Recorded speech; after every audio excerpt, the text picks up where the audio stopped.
Welcome back, or welcome to the channel. Today a short one, The Masque of the Red Death by Edgar Allan Poe. The Red Death had long devastated the country. No pestilence had been ever so fatal or so hideous. Blood was its avatar and its seal, the redness and the horror of blood.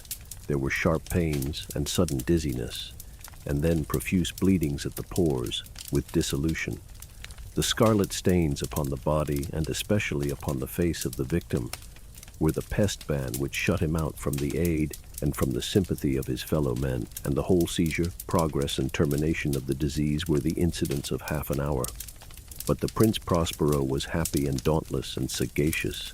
When his dominions were half depopulated, he summoned to his presence 1,000 hale and light-hearted friends from among the knights and dames of his court, and with these retired to the deep seclusion of one of his castellated abbeys.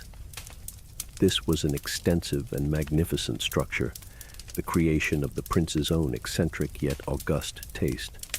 A strong and lofty wall girdled it in. This wall had gates of iron. The courtiers, having entered, brought furnaces and massy hammers and welded the bolts. They resolved to leave means neither of ingress or egress to the sudden impulses of despair from without or of frenzy from within. The abbey was amply provisioned. With such precautions, the courtiers might bid defiance to contagion. The external world could take care of itself. In the meantime, it was folly to grieve or to think. The prince had provided all the appliances of pleasure. There were buffoons, there were improvisatori, there were ballet dancers, there were musicians, there were cards, there was beauty, there was wine. All these and security were within. Without was the Red Death. It was towards the close of the 5th or 6th month of his seclusion, and while the pestilence raged most furiously abroad, that the Prince Prospero entertained his 1,000 friends at a masked ball of the most unusual magnificence. It was a voluptuous scene, that masquerade, but first let me tell of the rooms in which it was held. There were 7, an imperial suite. In many palaces, however, such suites form a long and straight vista, while the folding doors slide back nearly to the walls on either hand, so that the view of the whole extent is scarcely impeded. Here the case was very different, as might have been expected from the Duke's love of the bizarre. The apartments were so irregularly disposed that the vision embraced but little more than one at a time. There was a sharp turn at every 20 or 30 yards, and at each turn a novel effect. To the right and left, in the middle of each wall, a tall and narrow Gothic window looked out upon a closed corridor which pursued the windings of the suite. These windows were of stained glass whose color varied in accordance with the prevailing hue of the decorations of the chamber into which it opened. That at the eastern extremity was hung, for example, in blue, and vividly blue were its windows. The second chamber was purple in its ornaments and tapestries, and here the panes were purple. The third was green throughout, and so were the casements. The fourth was furnished and litten with orange, the fifth with white, the sixth with violet. The 7th apartment was closely shrouded in black velvet tapestries that hung all over the ceiling and down the walls, falling in heavy folds upon a carpet of the same material and hue. But in this chamber only, the color of the windows failed to correspond with the decorations. The panes here were scarlet, a deep blood color. Now in no one of the 7 apartments was there any lamp or candelabrum, amid the profusion of golden ornaments that lay scattered to and fro or depended from the roof. There was no light of any kind emanating from lamp or candle within the suite of chambers, but in the corridors that followed the suite, there stood, opposite to each window, a heavy tripod bearing a brazier of fire that projected its rays through the tinted glass and so glaringly illumined the room. And thus were produced a multitude of gaudy and fantastic appearances. But in the western or black chamber, the effect of the firelight that streamed upon the dark hangings through the blood-tinted panes was ghastly in the extreme, and produced so wild a look upon the countenances of those who entered, that there were few of the company bold enough to set foot within its precincts at all. It was in this apartment also that there stood against the western wall a gigantic clock of ebony. Its pendulum swung to and fro with a dull, heavy, monotonous clang, and when its minute hand made the circuit of the face, and the hour was to be stricken, there came forth from the brazen lungs of the clock a sound which was clear and loud and deep and exceedingly musical, but of so peculiar a note and emphasis that, at each lapse of an hour, the musicians in the orchestra were constrained to pause momently in their performance to hearken to the sound, and thus the waltzers perforce ceased their evolutions, and there was a brief disconcert of the whole gay company, and while the chimes of the clock yet rang, it was observed that the giddiest grew pale, and that the more aged and sedate passed their hands over their brows as if in confused reverie or meditation. But when the echoes had fully ceased, a light laughter at once pervaded the assembly. The musicians looked at each other and smiled as if at their own nervousness and folly, and made whispering vows, each to the other, that the next chiming of the clock should produce in them no similar emotion. And then, after the lapse of 60 minutes, which embrace 3,600 seconds of the time that flies, there came yet another chiming of the clock, and then with the same disconcert and tremulousness and meditation as before. In spite of these things, it was a gay and magnificent revel. The tastes of the Duke were peculiar. He had a fine eye for colors and effects. He disregarded the decora of mere fashion. His plans were bold and fiery, and his conceptions glowed with barbaric luster. There are some who would have thought him mad. His followers felt that he was not. It was necessary to hear and see and touch him to be sure that he was not. He had directed in great part the movable embellishments of the 7 chambers upon occasion of this great fete, and it was his own guiding taste which had given character to the costumes of the masqueraders. Be sure they were grotesque. There were much glare and glitter and piquancy and phantasm, much of what has been since seen in Hernani.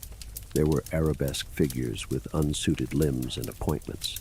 There were delirious fancies such as the madman fashions. There was much of the beautiful, much of the wanton, much of the bizarre, something of the terrible, and not a little of that which might have excited disgust. To and fro in the 7 chambers there stalked, in fact, a multitude of dreams, and these, the dreams, writhed in and about, taking hue from the rooms, and causing the wild music of the orchestra to seem as the echo of their steps. And anon there strikes the ebony clock which stands in the hall of the velvet, and then momently all is still and all is silent, save the voice of the clock. The dreams are stiff frozen as they stand, but the echoes of the chime die away. They have endured but an instant, and a light half-subdued laughter floats after them as they depart. And now again the music swells, and the dreams live and ride to and fro more merrily than ever, taking hue from the many-tinted windows through which stream the rays from the tripods. But to the chamber which lies most westwardly of the 7, there are now none of the maskers who venture, for the night is waning away, and there flows a ruddier light through the blood-colored panes, and the blackness of the sable drapery appalls.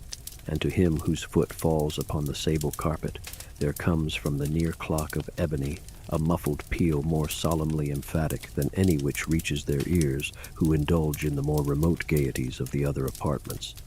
But these other apartments were densely crowded, and in them beat feverishly the heart of life, and the revel went whirlingly on until at length was sounded the 12th hour upon the clock.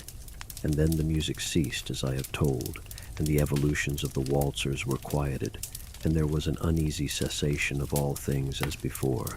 But now there were 12 strokes to be sounded by the bell of the clock, and thus it happened, perhaps, that more of thought crept, with more of time, into the meditations of the thoughtful among those who revelled, and thus, again, it happened, perhaps, that before the last echoes of the last chime had utterly sunk into silence, there were many individuals in the crowd who had found leisure to become aware of the presence of a masked figure which had arrested the attention of no single individual before, and the rumor of this new presence having spread itself whisperingly around, there arose at length from the whole company a buzz or murmur, expressive at first of disapprobation and surprise, then finally of terror, of horror, and of disgust. In an assembly of phantasms such as I have painted, it may well be supposed that no ordinary appearance could have excited such sensation. In truth, the masquerade license of the night was nearly unlimited, but the figure in question had out-Heroded Herod, and gone beyond the bounds of even the prince's indefinite decorum. There are chords in the hearts of the most reckless which cannot be touched without emotion, even with the utterly lost, to whom life and death are equally jests. There are matters of which no jest can be properly made. The whole company, indeed, seemed now deeply to feel that in the costume and bearing of the stranger, neither wit nor propriety existed. The figure was tall and gaunt, and shrouded from head to foot in the habiliments of the grave. The mask which concealed the visage was made so nearly to resemble the countenance of a stiffened corpse that the closest scrutiny must have had difficulty in detecting the cheat, and yet all this might have been endured, if not approved, by the mad revelers around. But the mummer had gone so far as to assume the type of the Red Death. His vesture was dabbled in blood, and his broad brow, with all the features of the face, was besprinkled with the scarlet horror. When the eyes of the Prince Prospero fell upon this spectral image, which, with a slow and solemn movement, as if more fully to sustain its role, stalked to and fro among the waltzers, he was seen to be convulsed, in the first moment, with a strong shudder either of terror or distaste, but, in the next, his brow reddened with rage. "Who dares?" he demanded hoarsely of the group that stood around him. "Who dares thus to make mockery of our woes? Uncase the varlet that we may know whom we have to hang tomorrow at sunrise from the battlements. Will no one stir at my bidding? Stop him and strip him, I say, of those reddened vestures of sacrilege." It was in the eastern or blue chamber in which stood the Prince Prospero as he uttered these words. They rang throughout the 7 rooms loudly and clearly, for the prince was a bold and robust man, and the music had become hushed at the waving of his hand. It was in the blue room where stood the prince, with a group of pale courtiers by his side. At first, as he spoke, there was a slight rushing movement of this group in the direction of the intruder, who at the moment was also near at hand, and now, with deliberate and stately step, made closer approach to the speaker, but from a certain nameless awe with which the mad assumptions of the mummer had inspired the whole party, there were found none who put forth hand to seize him, so that, unimpeded, he passed within a yard of the prince's person, and, while the vast assembly, as if with one impulse, shrank from the centers of the rooms to the walls, he made his way uninterruptedly, but with the same solemn and measured step which had distinguished him from the first, through the blue chamber to the purple, through the purple to the green, through the green to the orange, through this again to the white, and even thence to the violet, ere a decided movement had been made to arrest him. It was then, however, that the Prince Prospero, maddening with rage and the shame of his own momentary cowardice, rushed hurriedly through the 6 chambers, while none followed him on account of a deadly terror that had seized upon all. He bore aloft a drawn dagger, and had approached in rapid impetuosity to within 3 or 4 feet of the retreating figure, when the latter, having attained the extremity of the velvet apartment, turned suddenly round and confronted his pursuer. There was a sharp cry, and the dagger dropped gleaming upon the sable carpet, upon which instantly afterwards fell prostrate in death the Prince Prospero.